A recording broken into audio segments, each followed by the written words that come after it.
Oi, pessoal.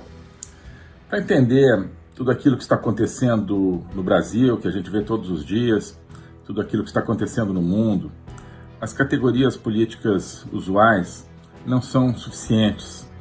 A gente precisa de um enfoque que coloque em pauta o verdadeiro espaço da disputa política, da disputa pelo poder, que é, no fundo, a nossa mentalidade, o nosso pensamento, e entender, a partir disso, as novas estruturas de poder no Brasil e no mundo. Essa é a proposta da Academia Folha Política, onde eu ofereço o meu curso de Logopolítica e onde você encontra também toda uma série de outros materiais, como a Agenda 2030, que é um programa semanal de análise da atualidade, e várias outras iniciativas, algumas que já estão lá e outras que estão por vir. Por isso, nesses dias agora, eu queria te convidar para se inscrever, se tornar membro desse projeto, que é um projeto de construção de um conhecimento sobre a realidade do poder, como entender, como resistir a um poder avassalador que está tentando dominar a nossa própria maneira de viver e maneira de pensar. Então, você pode aproveitar agora, nesses dias de carnaval, a promoção da Academia Folha Política. Nessa promoção, você, com R$ 336, adquire a anuidade completa da Academia Folha Política, com todo esse conteúdo que eu mencionei, o curso de Logopolítica, Agenda 2030 e vários outros materiais, inclusive materiais que vão ser introduzidos ao longo desse ano. Tá?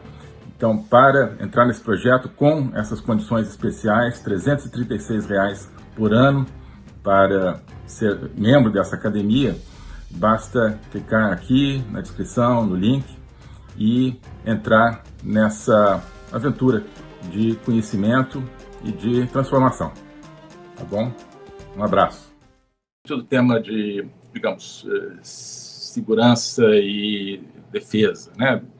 Como ele fortaleceu militarmente os Estados Unidos, obrigou a OTAN, os outros países da OTAN, a se fortalecerem militarmente, porque ele nunca foi contra a OTAN, mas ele diz, todo mundo tem que gastar 2% do PIB, segundo o tratado, os outros países não estão gastando, os Estados Unidos só que defendem todo mundo, então não tem OTAN se os outros países não gastarem o que são obrigados a gastar, e com isso a OTAN se fortaleceu durante o governo Trump.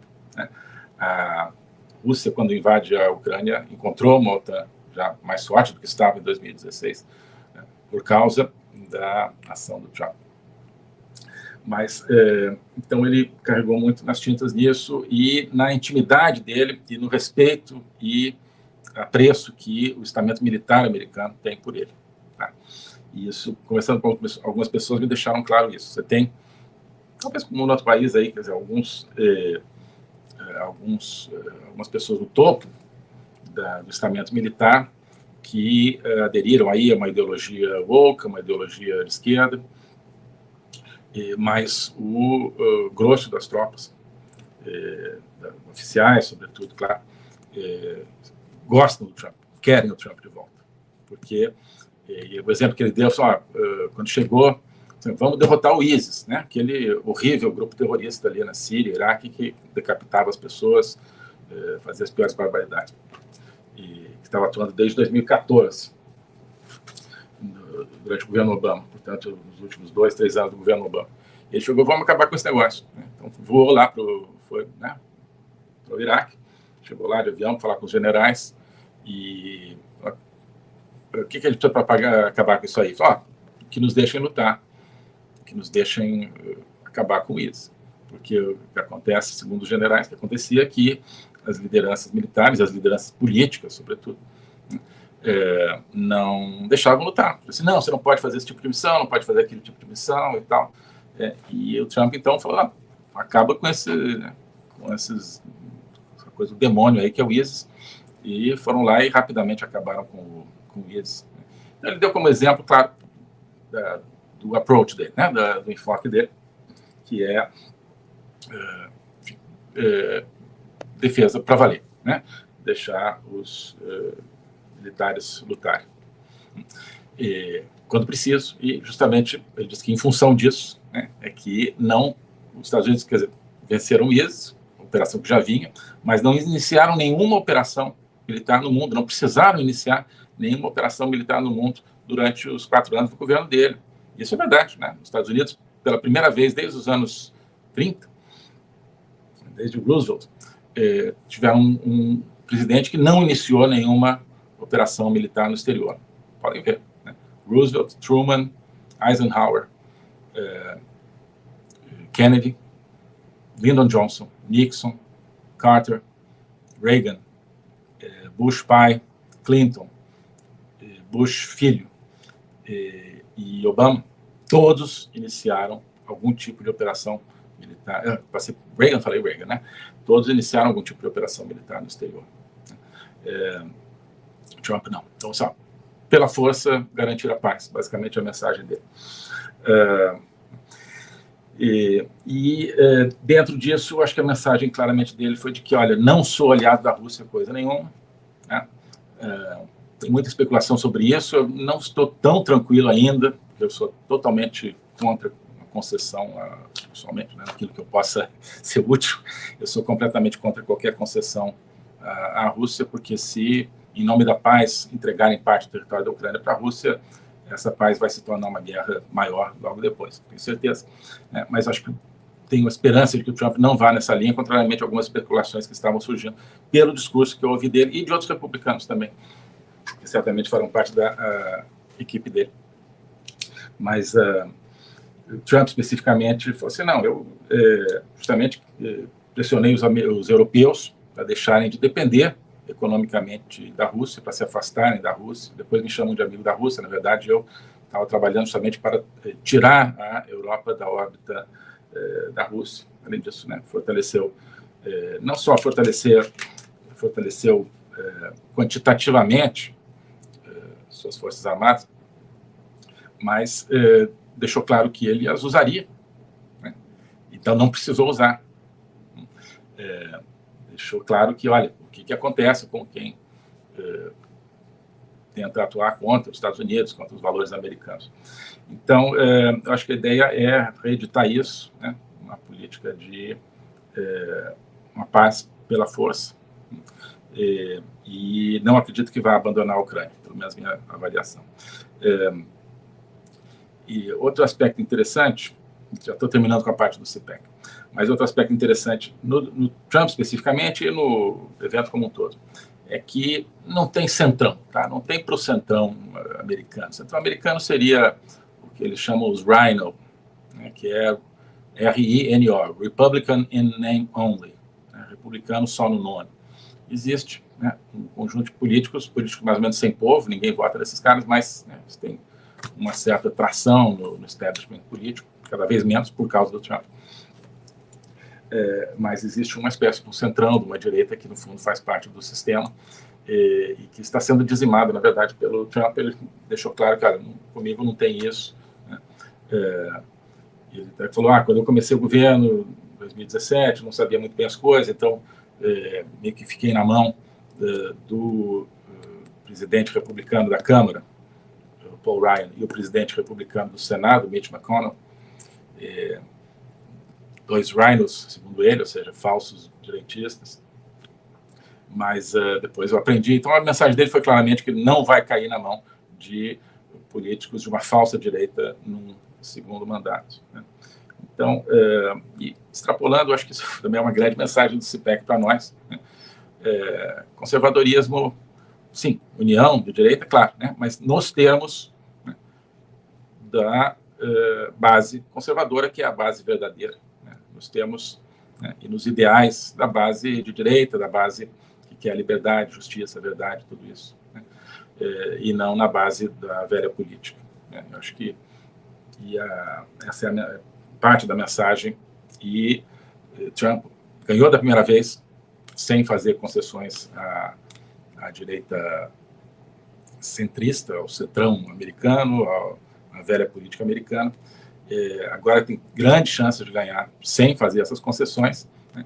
E acho que meio que deixou claro que agora, se é que fez alguma, agora vai governar sem fazer concessões a esse pessoal, né? Quando ele fala isso, o público vai ao delírio. Então, só para fechar, eu acho que foi uma demonstração de vigor, todo o CPEC, vigor do movimento conservador. Tá? O movimento conservador é forte, tem garra, tem vontade de lutar, tem gente para lutar. Ou seja, não é apenas uma coisa quantitativa, é qualitativa também. Sabe pelo que luta, né? Como eu falei no meu tweet, ama aquilo pelo qual luta, né? E sabe quem é o inimigo, que é o globalismo junto com o comunismo. Então, isso tudo ficou bastante claro. Enfim, convido todo mundo a assistir aí algumas palestras para a gente até aprofundar isso depois, né? De repente até no curso, depois a gente volta a falar de alguns desses aspectos. Bom, manifestação na Paulista. O globalismo existe, é uma coisa concreta. Ele é composto pelo Great Reset do Fórum Econômico Mundial, pelo projeto hegemônico da China, pelo programa de manipulação e conquista da América do Sul pelo Foro de São Paulo e outros elementos. E esses elementos eles atuam uns em benefício dos outros, sempre, principalmente através do controle da linguagem, porque o controle da linguagem é o controle do nosso pensamento. Então nós estamos tendo o nosso pensamento reprogramado, e essa reprogramação vai contra a nossa liberdade, vai contra a essência do ser humano. Isso é o globalismo. Com base nesse estudo, nessa experiência, é que eu criei o curso de Logopolítica. Toda semana eu dou aulas sobre geopolítica, literatura, filosofia, cultura de um modo geral, tudo isso em conjunto formando um espaço de conhecimento que eu denomino a logopolítica, para nós não apenas entendermos a ameaça do globalismo, mas podermos nos contrapor a ela. Se você quiser entrar nesse projeto de conhecer o globalismo e enfrentar o globalismo, clique aqui.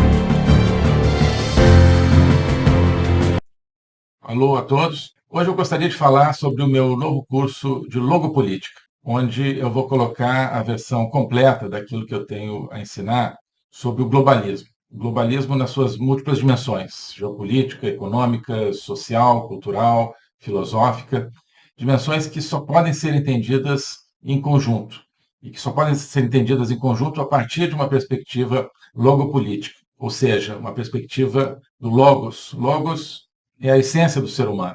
É a racionalidade, mas é também a linguagem e a capacidade de se comunicar e de sentir a transcendência. E essa essência do ser humano está ameaçada e, por isso, a gente precisa entendê-la numa perspectiva logopolítica, portanto, política, ou seja, que tem a ver com a discussão do destino, com a luta pelo destino. Portanto, logopolítica diz respeito à luta e ao combate pelo futuro da humanidade, pela essência do ser humano, que está ameaçada justamente pelo globalismo. Ensinar isso, para mim, é uma missão que eu quero compartilhar com vocês, é uma aventura intelectual para a qual eu quero convidar vocês, uma aventura que é fundamental para que possamos participar da luta justamente por um mundo verdadeiro, por um mundo autêntico, por um mundo que preserve a essência do ser humano, um destino de uma humanidade livre, de uma humanidade aberta justamente ao logos e a toda a sua complexidade. Nesse curso você vai entender esses grandes combates, quais são as ideias que estão por trás daquilo que ameaça essa essência do ser humano, as grandes ideias que estão se confrontando, quais são as ideias que precisam ser mobilizadas justamente para a defesa, para a preservação dessa nossa essência. Portanto, é preciso entender as discussões filosóficas que não são puramente abstratas, que têm a ver, que têm efeitos diretos na nossa vida diária. Então, quando nós vemos os fenômenos da inflação, da guerra, da carestia, de várias carências no mundo de hoje, nós estamos diante, no fundo, de processos que têm a ver com as ideias. São as ideias por trás desses processos que determinam a sua problemática. Então, essa concepção de um ser humano sem essência, sem transcendência, que nós vemos hoje na nossa sociedade, essa concepção que tem consequências dramáticas, inclusive na nossa vida material. Atrás dessa concepção existe um projeto de controle total, um projeto totalitário, de domínio. É por causa disso que nós assistimos hoje a fenômenos que nos parecem caóticos, que nos parecem desconectados, mas que vão acabando com a nossa liberdade, vão desestruturando a nossa sociedade, fazendo com que nós vivamos, mesmo dentro de países teoricamente democráticos, cada vez mais dentro de uma sociedade de controle. Então, nós hoje temos, você certamente tem, dificuldade de entender o que está acontecendo no mundo. Isso é decorrente justamente de visões parciais, que eu vou procurar cobrir e conectar. Então, não adianta entender apenas economia, apenas conflitos militares ou apenas algumas questões sociais. É preciso entender as ideias que querem dominar o mundo e as ideias que precisam ser resgatadas para que nós preservemos a liberdade do mundo.